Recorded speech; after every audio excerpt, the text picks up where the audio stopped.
Warning, the Noob and Froob show is rated NC-17 for adult language, adult content, strong sexual references, and psychological nudity. Listener discretion is advised. Opinions expressed on the Noob and Froob show does not reflect those of Jagex Ltd.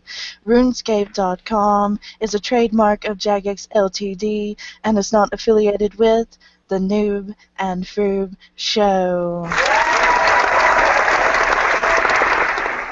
Hello everyone. Welcome to another exciting, eargasmic, condensed 30-minute episode of the Noob and Froob Show. I am your co-host, IR Matthew, aka Matt, and I am of course joined by the lovely, the wonderful, the intelligent, smart Froob. Hi! That is the aka that girl. Did you say my name? Because the clapping is so freaking loud all of a sudden. Yes I did. Okay. Yes, I did. Alright, we're trying to break down the show into 30 minutes because of various reasons. So, the best way to get in touch with the show is to look in the drop-down box below this video. Yes, precisely. That is so loud. It is loud. They're very excited. They must like the new format. Alright. Alright, let's just get into the freaking news. Let's start out with the RuneScape Rewind and Gear Guide. So pretty much a lot has happened in the past 18 months. Jagex has decided to put everything into these condensed little videos, starting with part 1, general changes. If you watch these, it kind of recaps everything that's happened over the past year and a half or so with things like the EOC, some of the combat upgrades, some of the new bosses like Virago and things like that. And it just tries to get people coming back for Legacy Mode, up to date with what's happened, things like that. There's a treasure hunter update, blast from the whatever. Raring to go, a lot of the rare items that were on the squill before, such as the twisted horns, the vile horns, the beach ball, ice cream cone hat will be available on the first day of this promotion. On the second day, we'll have the Queen's Guard hat, Queen's Guard shirt, and all the various parts of the Queen Guard's outfit. Day 3 will be the ghoulish mask, the tribal tattoos, the summer sun ring, and the summer storm ring. And on the last 2 days of this promotion, you'll have a chance to get any and all of these items for your enjoyment. Yes. There was a podcast, Combat Exposed. This just explained a little bit of what's going on with Legacy versus EOC, which we'll get into here in a second. Next up is Come to RuneFest for free with bonds. So let's get into a little detail with this one here. Now, they're offering something a little different this year than they did last year. Of course, last year you were able to buy an actual RuneFest ticket for 30 to 35 bonds. Right. Well, this year you'll also be able to get hotel rooms with bonds. So, if you're wanting to get one twin room on October 10th, just for the room alone will be 55 bonds. Yeah, that's the night before. If you want one for the night after, it's also 55 bonds. So if you want a room before and after, it's going to be 110 bonds. 110 bonds, plus the cost of the RuneFest ticket.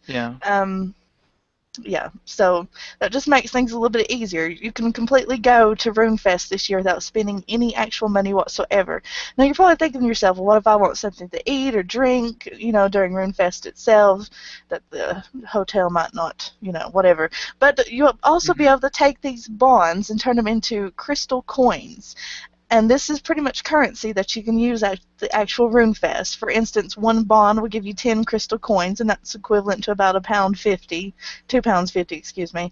5 bonds will give you 50 crystal coins, and that's about £12.50. And 20 bonds will give you 200 crystal coins, which is about £50 that you can spend on food, drink, anything that you can get at RuneFest with real money, you'll be able to get with these crystal coins. Note that you'll only be able to get crystal coins after you bought your RuneFest ticket. If you buy your ticket directly from an external provider rather than on the RuneScape site, you'll need to wait 24 hours before your crystal coins will be available to purchase. Now, all crystal coins purchased will be available for you to pick up on the day. Please be aware that crystal coins will not be available to purchase externally. You can only get them in-game, and any unspent crystal coins are non-refundable. Keep an eye on the website next week for ticket release dates. We're looking forward to seeing you there. So that's pretty interesting. It is. I don't know if any, I got to give mad props to Jagex for this one. I definitely. So freaking loud. I like this. I think it's a good idea. It is. It's going to not It's only is it, helpful for the people who might want to go, but have to travel kind of far. They can't really afford the hotel room, things like that. But this is also going to be good for our economy. There's going to be a yeah, lot of money sunk into these bonds for all this stuff. So, yeah. all in So all, pretty good. it facilitates kids who may not have the actual money, Hmm. who actually are good at RuneScape, have a lot of GP. They can attend the event. They can buy food and drink at the event. They can buy little souvenirs at the event, and they don't have to hit their parents up for money. So Exactly. it's a very, very good thing. Good And like job I was there. going to say, like I can't think, other games have their own little versions of RuneFest. Right. Like World of Warcraft has, theirs, and Ultima Online had theirs. But this is the only one that I could think of where you could go completely and utterly for free without having to win anything. Yeah.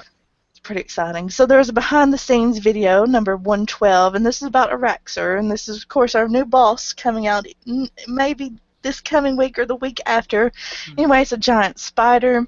Also, with the release of Araxer is, of course, our level 90 two-handed weapons, and that, of course, is going to be a bow and did they even say what the melee weapon was I don't in the think they video? did.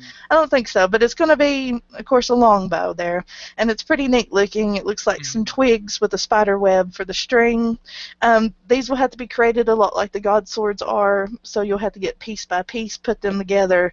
So it didn't really state if it was tradable or not. I guess we'll find out with that. The boss looks quite difficult. It can only be soloed or duoed. If you go in a duo, it's going to be a million times harder. There's going to be a Mhm. lot of environmental things you have to look out for, a lot of minions coming out, a lot of pathways you have to take, and this should be really challenging, but yet not so hard that it's impossible. Like there's no way you could solo Virago. That's just absolutely impossible. Yeah. So this is something I'm interested in. Hopefully, I'll be actually live streaming my attempt to solo this. I'm not saying that I'm the best PVMer, but they make it look quite easy in the video. Anyway, it'll be located in Mauritania. Um, we'll just have to see what happens when it comes out. I'm pretty Yes. excited. And I will also try to solo it or duo it with her and get killed for the lulz. Yes. Mhm. What else we got on the news here? Da, da, da, da, da. Legacy mode launch, global combat improvements, and gear guide. We, of course, now have a gear guide on the actual website. So if you're Yes. level 70, you can see what the best gear is for you, things like that. The 138 combat formula, of course, went to the game on the 14th. A lot of players came back with Legacy over the past few days. You'll notice the Legacy PvP world is quite full, a lot going on there. Um, and I just want to take the next couple of minutes to talk a little bit about what's going on with Legacy and EOC. A lot of changes have happened, even since Monday when it came out. Yes. But apparently, when Legacy came out, it was a little bit OP compared to EOC. The EOC people, of course, got quite upset because people were choosing to do the more AFKable Legacy mode over the EOC. Um, in a nutshell, the EOC people felt like the AFKers were having it too easy. They just go in there Yeah. AFK, they're getting kills quicker. It wasn't very fair, and I can see both sides of the story here. So let's talk about what's happened. Pretty much what they did was they nerfed the max hits and what's going on with Legacy. So on the day of the release, you were hitting just as high, if not higher, than EOC, making Legacy at the time a little OP. Um, and also with the Legacy, the level 82 handed equipment was significantly better than, of course, the level 92 dual wield equipment. So that, of course, is very frustrating. You spend a lot of money on Drygores, but somebody with a maul is hitting just as good, if not better, than you are. When we've got so used to this tiered system, or 90, no matter what it is automatically better than 80, and they kind of Mhm. messed that up a little bit with EOC. So anyway, a couple days ago they what we like to call nerfed legacy mode. So you'll notice a big difference in the hits of your legacy. You're actually a lot below EOC right now at the moment. And the question is, should it be that way? Should people who AFK, not be as efficient as those who choose not to AFK?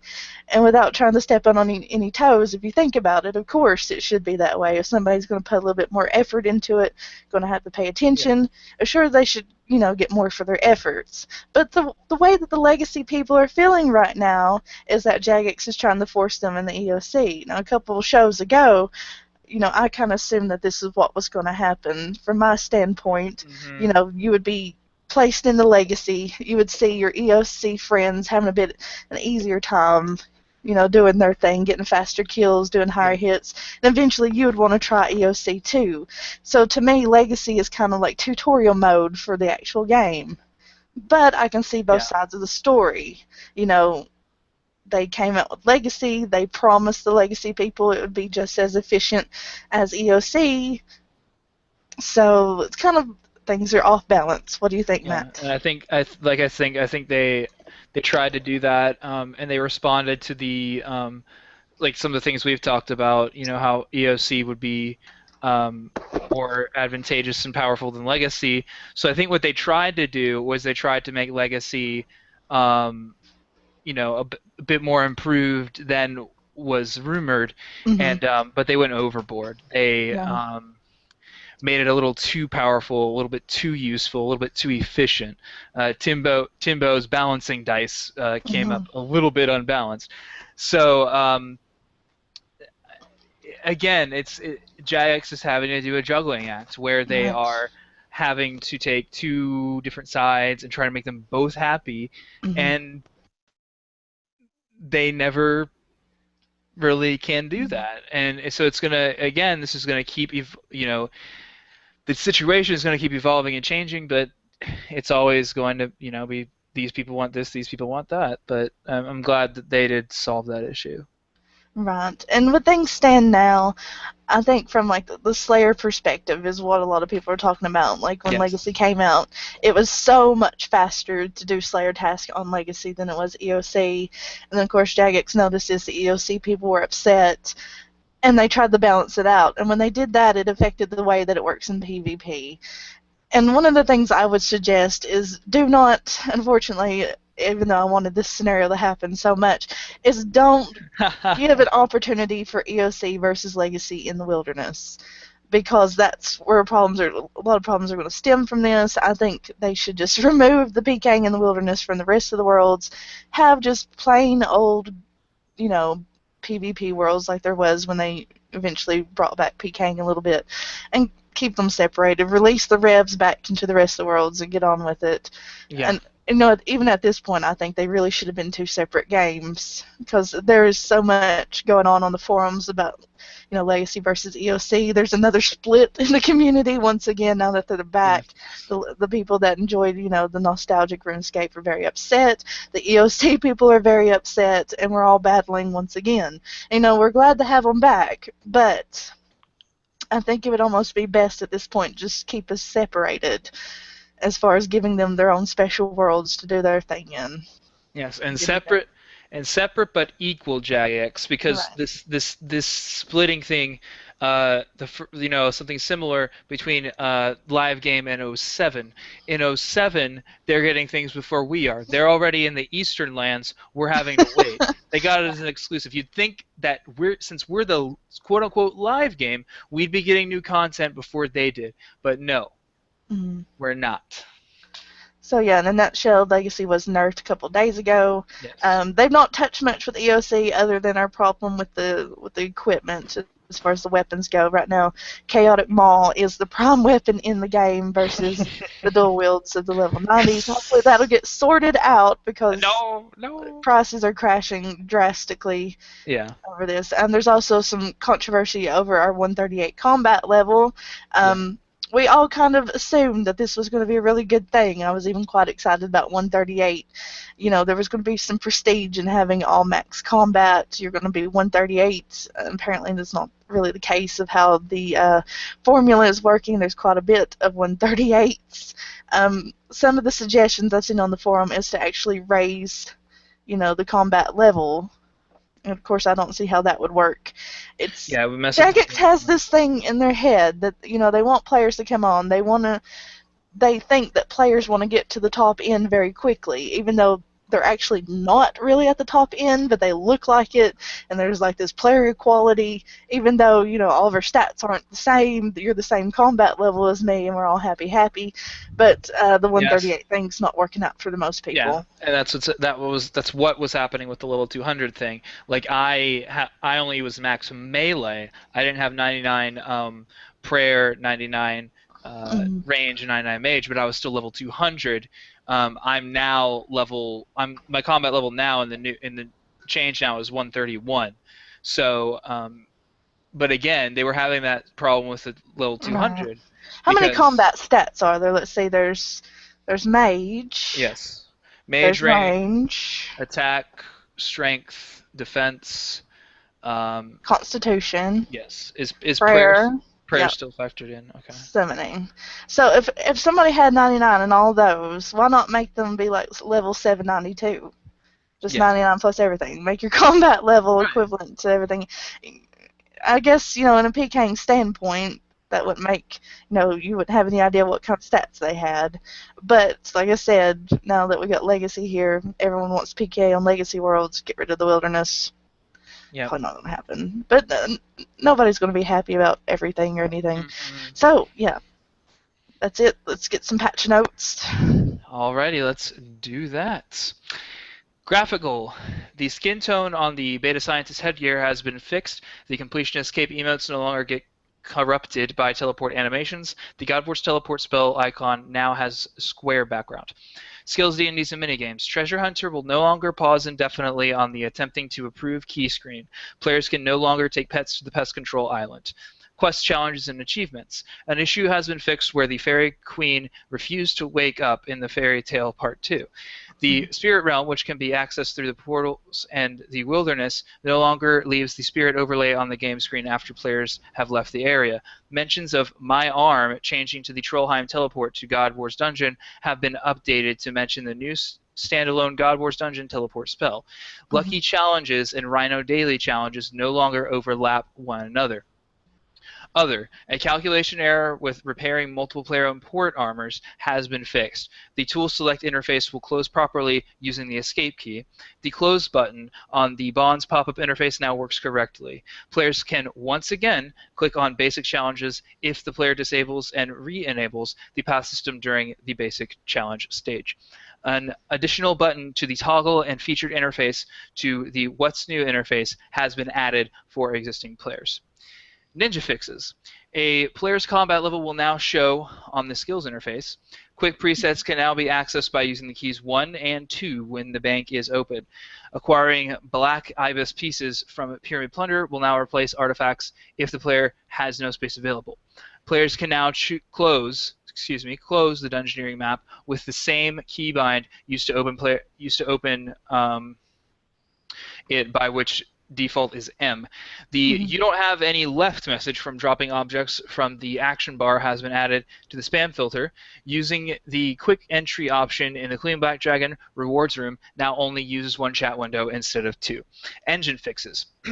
A lighting effect in DirectX has been brightened. Please send a bug report for any areas that appear too bright. Some tweaks have been made to the engine for legacy mode. And finally, HTML5 engine fixes. A fix to the HTML5 client has been applied to let the preload get past 3%. Ooh. That must have been frustrating.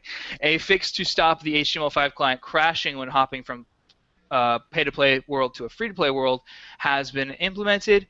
Those are your patch notes, ladies and gentlemen. Thank you very much. Ow. All right, so if you notice lately, there's some new prizes on Treasure Hunter. What they've done is got rid of some things that people didn't like. Here's what they've got rid of: Slayer Respites and similar drinks, nails, super compost, tar of various kinds, skill crates, and no more medium stars for an orange prize. Here's what they have put in their place: Silverhawk feathers and Spirits of Battle are now not as rare, so that should drop the price of Silverhawk feathers a little bit. Heart Freezer amulets, divine locations, What they plan on reworking, or are reworking rather, is construction. The blanks are far more balanced than they used to be. Crafting, herb lore, smithing, and fletching rewards. The rewards should now be much better suited to what you'd be using at your level. And the farming rewards have been reworked. The seeds are now far better suited to the typical player behavior. Things that they've kept, which are controversial, are the super attack, super strength, and super defense potions. Despite what players say on the forums, these were still claimed by over 85% of the players. The biggest reason that these items were still claimed because they pretty much weren't worth trading in. That you're better off getting them from the wheel and then selling them independently. A lot of these prizes are a lot better. For the past couple of days, I've been getting like 50 to 60 Aventos, which of course I can use in the long run to make overloads. When it comes to the skill crates, a lot of people were upset that these were gone, but the problem was most of us, including myself, just had a ton of them sitting in the bank. Yeah, same here. I don't think they should be like a take-all option where everything comes out noted. I feel like that would really hurt the economy. What there should be, on the other hand, is when you're using the crate, you don't have to empty it to use it. So if, like, for instance, if you're smithing, the bars would just appear. Yeah. The ore would go straight to the furnace and then back into your inventory. That would make it a little faster. And you could do 28 bars at a time instead of like 5. It's more of a direct skilling resource instead of just taking it out for when you're skilling. Right, so that's a pain in the butt. Of course, that would be a little bit more difficult with herb lore or something like that. Maybe right-click it, make all, or something like that would be a better option. But they will be back in the game eventually once they figure out how to make these a little bit better for us. So I guess that's all we're going to get since they're not going to take it out. That's what she said. Oh, dear. Yeah. So, update to Lucky Clovers. That's the necklaces that we got the last promotion. I've got a ton of those in my bank, and I have no idea how I've gotten so many, but I felt like every spin that I had, I got one of these stupid clover necklaces that I'll probably never use. But one of the many issues that we were having with the Lucky Clover amulets was it meant that you had to choose between whether or not to use the Lucky Clover for chances of rare items or our crystal amulet that we got for the Elf City promotion. There was an update a couple weeks ago, a small patch pretty much, that you could wear your Lucky Clover necklace from Treasure Hunter and also get the benefits from the crystal amulet. So if you noticed some of the Motherlode shards appearing inside your inventory while wearing this, that is why. So that was just a quick fix to that. And someone said, I noticed you're doing a 30-minute show. Does that mean no commercial break? What do you think, Matt? Should we give him a commercial? Yeah, we can do it at the end. Okay, we'll give you a commercial break. We still got 8 minutes to go here. Yes. We're just going to talk a little bit more about Legacy PK. There's a lot of tips going around, but apparently AGS is a very popular weapon out there now. Yes. If I've not really got a chance to do much on anything because I kind of been playing Transformers. She's not obsessed. Not obsessed. At all. But apparently, as with Legacy, all the passives are gone. So for those of us who like EOC and enjoyed the passives of things like maybe using the Saradomin Godsword and it heals you every so often, well, that's gone. You have to use a special now, and it works kind of like an ability, so that's kind of a pain in the ass. For me personally, I kind of wish they would have left the passes for people on the EOC mode and not kind of like put the special attack thing for ability bar, but that's not going to happen. Anyway, popular weapons in the wilderness right now, of course, the Chaotic Maul, which apparently is raping everything. They like they like to whip out the AGS for, apparently those hits are pretty big if you get a nice critical, which is not critical anymore since we have strength bonus. You'll see a lot of people out there with Tetsu that they bought from the GE, so prices of that's going up. So if you have access to ports and you got a nice stack of plates, you might want to make you some Tetsu and sell it on the GE. I've seen a couple people out there in Drygors, and you would think they pretty much get raped. I was watching a Maul fight versus Drygors on Twitch when this came out, and the Maul pretty much just raped through him, and he hardly got any hits in. So yeah, go Maul. I know it's gonna get fixed, but go Maul. Yeah, it'll definitely be fixed. So don't panic sell your Drygors just yet. there is hope, maybe. Of course, I do see where they're coming from. Back in the day, the two-handed weapons, they were slower, but of course they had the bigger hits. And I don't know how I feel about that coming back. I kind of got so used to the tiered system and just kind of gave into it, bought the Drygores, and went on with my life. But I kept my maul because I just had this feeling that eventually, something was going to happen with EOC because, it's not that popular for most players. Yeah. So I kept them all. I didn't turn it back into my dungeoneering tokens. And there's a part of me that wants to run out in the wilderness and relive my glory days of years old. And then there's a part of me that doesn't want to give in, that Age-old struggle. it is a struggle. I really want to go out there and PK, with abilities, but it's just not going to happen. All right. Anyway, let's get to the commercial since they want their commercial. Before the commercial, I do have the poll if you'd like to cover that. Oh yeah, I forgot about the poll. Trying to get everything in 30 minutes confuses me. Yes. Go All right. ahead. This week we do not have a Dragonstone or Diamond poll. We only have the Ruby poll, which is the seasonal high scores. We are again voting on what seasonal high score we'd like to be next. The choices are potatoes picked. I voted for that one. Runite or Mind, Herbs Grown, Wilderness Agility Laps, and Pest Control Games. I personally voted for Wilderness Agility Laps because out of all those things, that's what I've done the most. Mm-hmm. So I like to see that. However, Herbs Grown is winning right now at 29,000. Potatoes Picked is in second place, followed by Pest Control Games, and then Runite or Mind and Wilderness Agility I really Labs like the seasonal high scores when they do like the random stuff like that, like cows killed and just things out of the order that you wouldn't just ever do. Like I wouldn't go around picking potatoes. Yeah, and now so I think it's a lot of fun. Now that the cows have been graphically updated, I want that one because I will go out there and I will kill the cows. I'll get my 500,000 GP an hour and slaughter those Disney abominations off the face of Gielinor. Yes, that's wonderful. And I expect a Cow Slayer title. A Cow Slayer. Mm-hmm. You're gonna milk that for all it's worth. That's also what she said. All right. Now we shall have my commercial. Take it away, Matt. Yes. Thank you, Matt. Sorry, I kind of stepped on your toes there. Yeah, you did. I was punished. Hey, everybody. Hi. This is Crazy Matt, and I am here to tell you that you need to join the Barbarians clan. That's right, the Barbarians clan. Today. Not Sunday. Not yesterday. Today. You need to go to the Barbarians clan. How do you do this, you might ask? Well, just PM me, IR match you on RuneScape whenever I am on, or you can go to the clan portal thing, visit our Barbarians clan Citadel. There's usually somebody up there capping. You can walk up to them and say, hey, I'd like to join.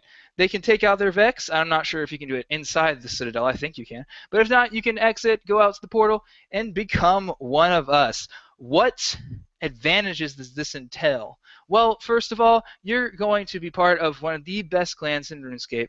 And I say one of the best clans in RuneScape because we are one of the most laid-back and awesome clans. There are no requirements to join. We don't say, oh, you need to have this many skills or this high combat level to ride this crazy roller coaster called the Barbarians clan. No, we take everyone, regardless of level, regardless of skill, regardless of stoof. You do not need a party hat to join the Barbarians clan, unlike PVM 0.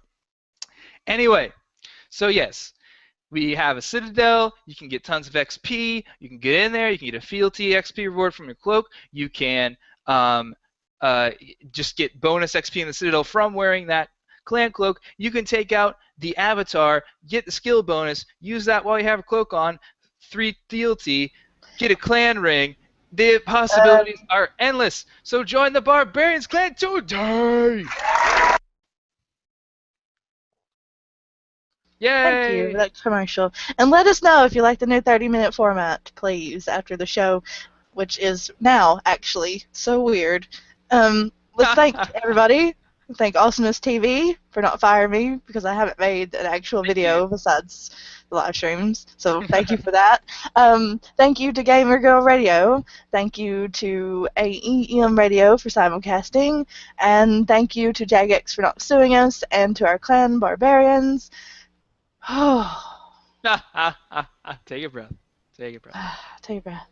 Okay, we gotta go. And Yeah. we love you guys, and I've been that bear, Satya. I've been Iron Match You, Matt. Bye! Bye. Watch our live stream in 30 minutes.